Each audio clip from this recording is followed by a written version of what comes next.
আসসালামু আলাইকুম সবাইকে। আজকে আমরা নিউ ইয়র্ক যাচ্ছি।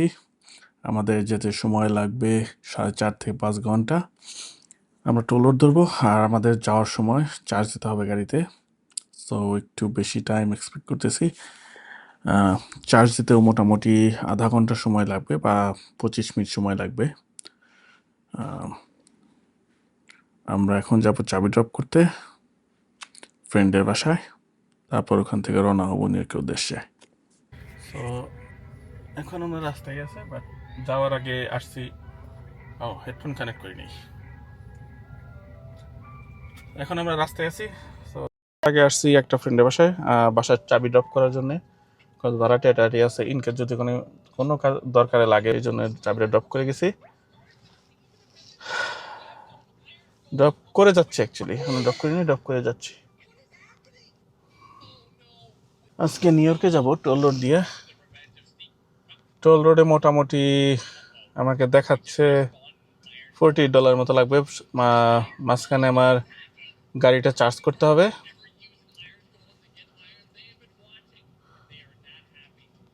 চার্জ করতে দেখাচ্ছে মোটামুটি কত মিনিট চার্জ করতে হবে দেখি।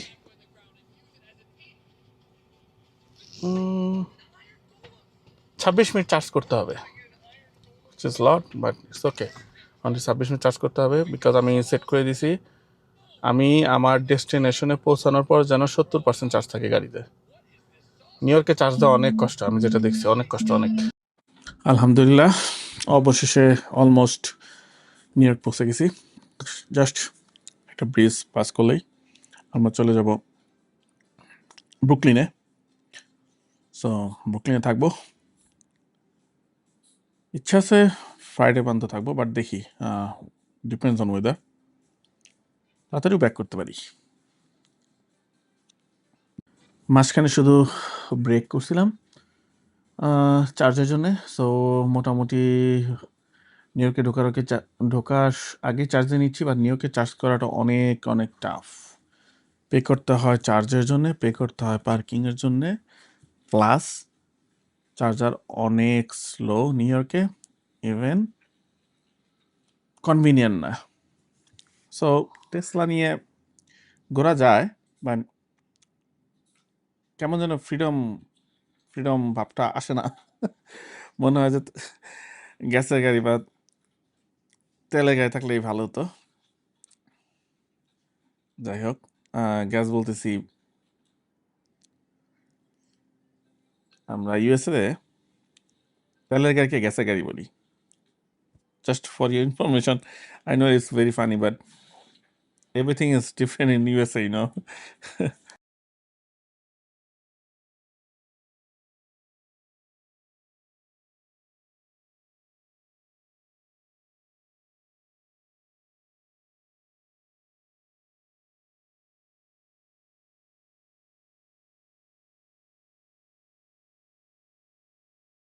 ওকে, আমরা নিউ ইয়র্ক চলে আসছি।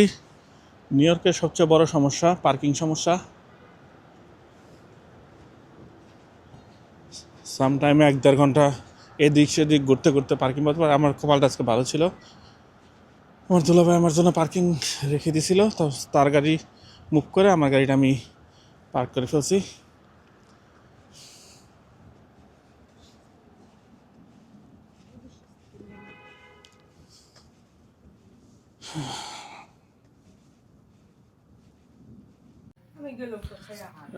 এখন যাব হাঁসপাটির দাওয়াতে।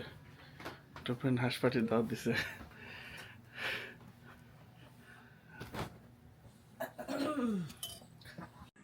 এখন হাঁসপাটিতে এখানে সবাই আছে, ফ্রেন্ডরা আছে, লিটন আছে, জাহিদ আছে, আরও কিছু ফ্রেন্ড আছে।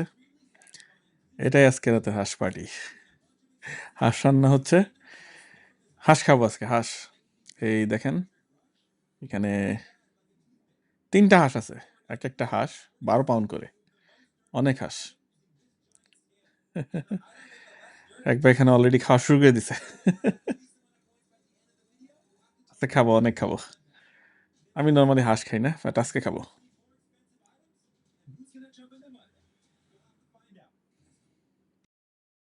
গুড মর্নিং সবাইকে। আজকে জানুয়ারি 1 তারিখ, অনেক ঠান্ডা। Very cold. এখন যাচ্ছি সকালে নাস্তা করতে এক ফ্রেন্ডের সাথে, লিটন। ও গতকালকে হাঁস পার্টির দাওয়াত দিছিল। হাঁস পার্টি অনেক অনেক হাঁস খাইছি। এত হাঁস আমার হাঁসের মাংস গতকাল আমার মনে হয় পুরো লাইফে আমি এত হাঁসের মাংস একত্রে খাই নাই এতগুলা। কারণ আমি আসলে হাঁস এতটা খাওয়া হয় না আমাদের বাসায়, কেউ কেউ মানে খুব একটা লাইক করে না। বাট অসাধারণ হয়েছিল গতকালকের খাবারটা, খুব ভালো লাগছে। সো আমি এখন আছি ব্রুকলিনে। এইটা ওশান পার্কওয়ে ব্রুকলিনের। ভালো লাগতেছে। জানুয়ারি 1 তারিখ। গতকালকে এদিকে সব জায়গায় অনেক ফায়ার ওয়ার্কস হয়েছে, খুবই ভালো লাগছে। রাতে টাইম স্কোয়ারে যাওয়া হয় নাই। টাইম স্কোয়ারে সেই দেখা যায় বিকেল 3টা 4টার সময়, যে রাত্রি 12টা পর্যন্ত ওয়েট করতে হয়, যেটা আমার পক্ষে সম্ভব না। Too much. 10 মিনিটের ফায়ার ওয়ার্কস দেখার জন্যে সারা দিন ওয়েট করা আমি অর্থ মনে করি না। যাই হোক, যাচ্ছি। এখন আমার ফ্রেন্ড আসতেছে, নাস্তা করতে যাচ্ছি একটা বাঙালি হোটেলে।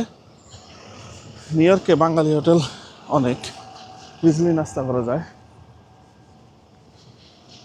বাংলাদেশের মতো পরোটা ডাল ভাজি সব কিছু দিয়ে। সো আমি যাচ্ছি, লিটন আসতেছে।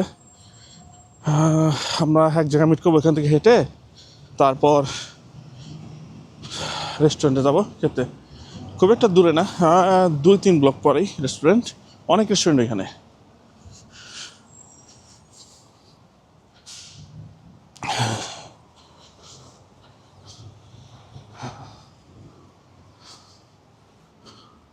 আমি হাঁপাচ্ছি, অনেকটুকু হাঁটছি, হাঁটতে হাঁটতে অস্থির। আর কোল্ড অনেক, এই জন্য আরো বেশি হাঁপাচ্ছি। লিটন ওই কোনাটায় ওয়েট করতেছে, ও অলরেডি চলে আসছে। ওইখান থেকে চলে যাব নাস্তা খাওয়ার উদ্দেশ্যে। পরোটা ভাজি।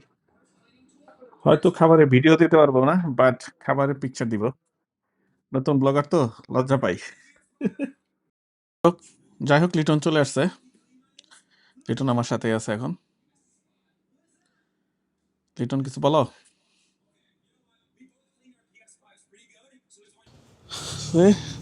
থ্যাংক ইউ লিটন, কালকে হাঁস পাটির জন্য। অনেক হাঁস খাইছি, সিরিয়াস অনেক হাঁস খাইছি, বুঝছা।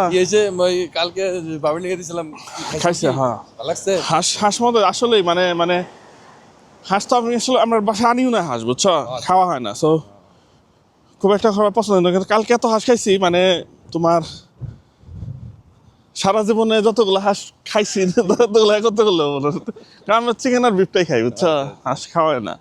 বাসায় আমার আম্মাও খাইতো না হাঁস আগের থেকেই। আমরা আমাদের দেশে কিন্তু আমরা হাঁস খাই না। এক্স্যাক্টলি, এই জন্যই। আমাদের ফ্যামিলিতে কোনো হাঁস খায় না।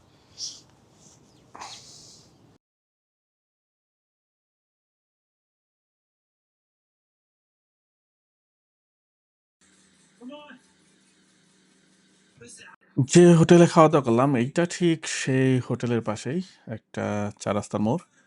এইখানে বাঙালি গ্রোসারি, বাঙালি রেস্টুরেন্ট সব কিছু এখানে। এখানে সন্ধ্যার সময় আপনি সব বাঙালিদের একসাথে আড্ডা দিতে দেখবেন, একদম একেবারে বাংলাদেশি চা স্টলে যেমন আড্ডা দেয় ঠিক সেইভাবে। আমি জায়গাটা অনেক লাইক করি। এটা চার্চ ম্যাকডোনাল্ডস, খুবই পছন্দের একটা জায়গা, স্পেশালি খাওয়ার জন্যে, স্পেশালি সকালের নাস্তার জন্যে। I love it. And charge খাওয়া দাওয়া শেষে আমি আবার ব্যাক করতেছি বাসায়। খাবার ভালো ছিল, ভালো লাগছে। সারাদিন শেষে আবার বিকেলবেলায় বের হলাম। দুলাভাই নিয়ে যাচ্ছে আমাদের ট্রিট দিতে। একটা রেস্টুরেন্টে যাব, রেস্টুরেন্টের নাম ট্যাংরা। অনেক কোল্ড, অনেক বাতাস ছিল, আনবিলিভেবল কোল্ড। এত কোল্ড আজকে হঠাৎ করেই, শৈত্যপ্রবাহ। চলেন যাই, দেখবো আজকে হোটেলটা কেমন। দুলাভাইয়ের কাছে অনেক প্রশংসা শুনছি, দেখি কেমন।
ওকে, আমরা মাত্র নিউ ইয়র্ক থেকে ব্যাক করছি। নিউ ইয়র্ক থেকে জলদি চলে আসি এই স্নো দেখেই। ওয়েদার দেখাচ্ছিল স্নো, সো রিস্ক নেই। রাস্তায় যদি আটকা পড়ে যেতাম এটা অনেক খারাপ হতো, বিকজ ফ্যামিলি নিয়ে এরকম হয় যে হাইওয়েতে দেখা যায় যে একটা অ্যাক্সিডেন্ট হইলো, একদম আটকা ব্লক হয়ে যায় রাস্তা। সো সেই ক্ষেত্রে অনেক টাফ হয়ে যায় হাইওয়েতে। সো নেক্সট টাইমে চলে আসছে, এটা একটা গুড ডিসিশন ছিল। স্নো হচ্ছে, ভালো লাগতেছে। প্রথম snow 2025 and 24 actually in Virginia. আসসালামু আলাইকুম অ্যাগেইন, আশা করি আবার দেখা হবে সবার সাথে নতুন কোনো ভিডিও নিয়ে। আমার ট্রিপ এখানেই শেষ।